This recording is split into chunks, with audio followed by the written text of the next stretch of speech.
Breaking news. Late on August 4, Ukraine's security service SBU carried out a drone strike deep in occupied Crimea, hitting 5 Russian fighter jets at the Saky Airfield. Tonight's report covers exactly what happened, how Russia has reacted or hasn't, and what this means within the wider war. You'll learn the facts. Imagine this. It's the dead of night over Novoftorovka in annexed Crimea. SBU drones took off under cover of darkness, flew undetected through Russian air defenses, and struck the Saky Airfield, a hive, Al-U airbase used by Russia's Black Sea Fleet operations. The result? One Su-30SM fighter jet destroyed, another damaged, plus 3 older Su-24 bombers hit. A nearby aviation weapons depot also went up in flames. According to Kyiv, that's billions of dollars in equipment lost overnight. A single Su-30SM costs between 35 and 50 million USD. Multiply that by just 2 aircraft, and you already cross the 50 million mark, even before accounting for the depot.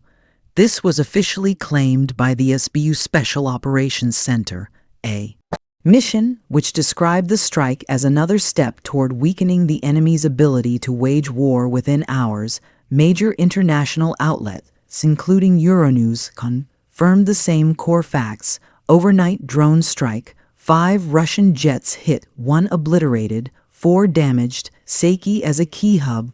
Black Sea Air Operations. Euronews. The Kyiv Independent noted that Russian authorities offered 0 official comment. State media remained silent or repeated only Kremlin talking points from other arenas, but made no comment specific to Saky. This silence is notable. Russia often profiles major events like this. For example, when Ukraine attacked air bases across Siberia and the Kola Peninsula in Operation Spiderweb, Russian defense statements acknowledged drone attacks and airborne damage. But at Saky tonight, nothing. The Kyiv Independent. To understand why Saky is so important, we go back to 2014 when Russia annexed Crimea. That move seized not only territory but key military infrastructure, such as the Saky Airbase.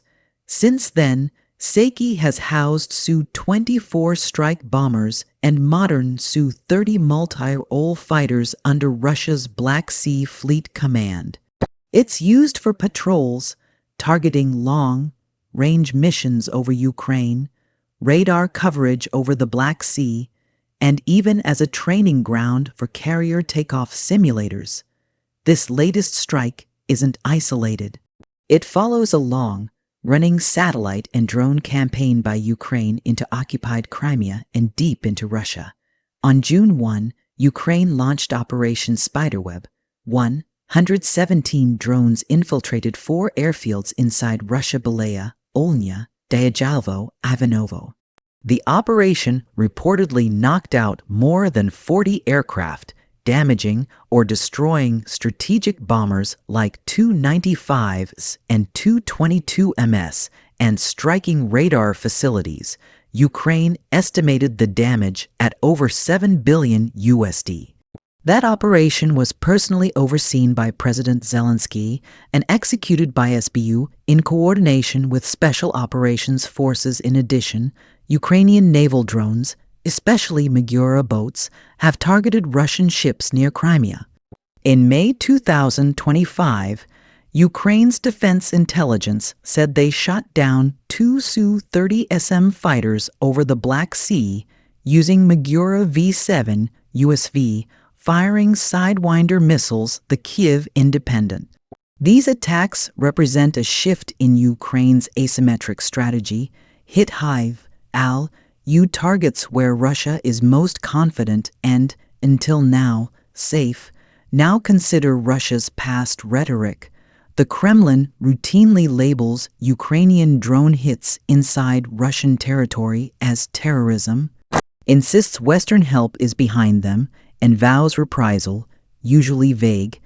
After mass strikes like Spiderweb, Russian spokespeople said such acts will not go unpunished.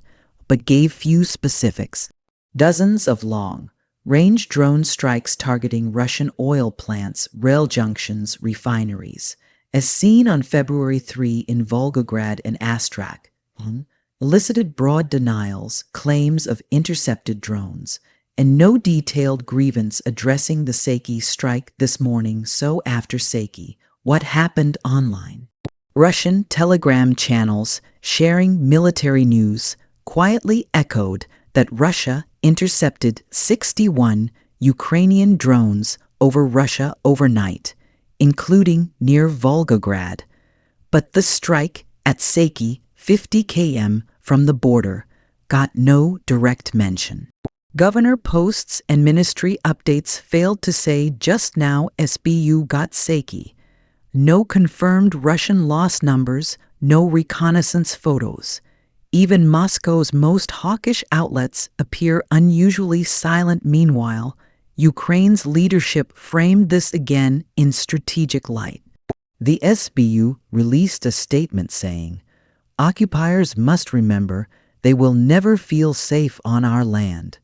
This mirrors language used after earlier Crimea and Black Sea strike, emphasizing Ukraine's right and will to target infrastructure used offensively against it. Now let's pull back for broader context. Since February 2022, after Russia began what it calls a special military operation, Kiev claims over 1.3 million Russian soldiers killed or wounded. Though independent tallies differ, Russia occupies almost a fifth of Ukraine's land today. Ukraine has slowly reclaimed segments, especially in the south, while pushing up drone and artillery use. The war has stalemated in many regions, yet aerial warfare, drone strikes, missile duels continue across rear areas, air bases, and economic infrastructure. Both sides keep claiming they avoid civilian targets. Ukraine insists it targets only infrastructure tied to war airfields, refineries, weapons warehouses.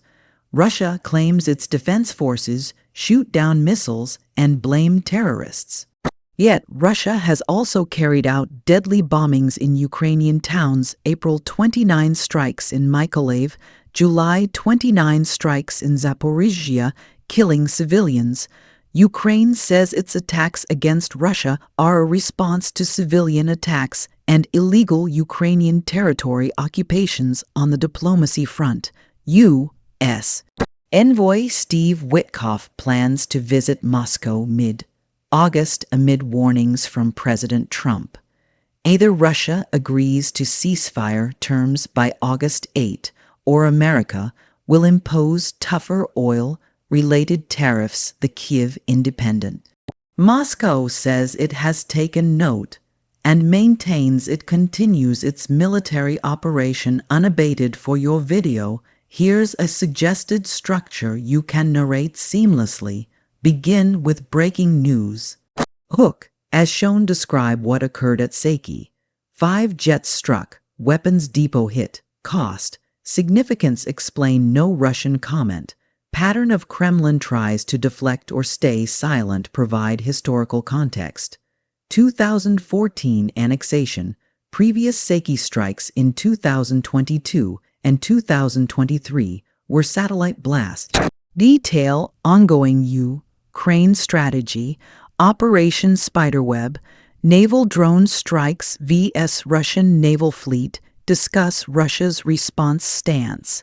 Labeling attacks terrorism, rhetoric toward West, claims of intercepting drones zoom out to present diplomacy and war trends, civilian casualties, escalation. Deadlines close with implications, psychological impact, escalation of rear area strikes, future peace talks. Finally, the engaging ending with subscribe call specified below. Here's how you might deliver the ending in your speech. Thank you for watching this unpack of tonight's Saky Airbase strike in Crimea. If you want more updates on Russia, Ukraine operations, drone warfare, and strategic analysis delivered clearly and responsibly, hit that subscribe button and tap the notification bell. We bring features you won't get in headlines: context, verification, and a steady lens through the fog of war. Join us next time when we explain what Russia's air fleet losses mean for its naval posture in the Black Sea and what Kyiv hopes comes next in the talks or on the battlefield. Stay informed and stay safe until the next update.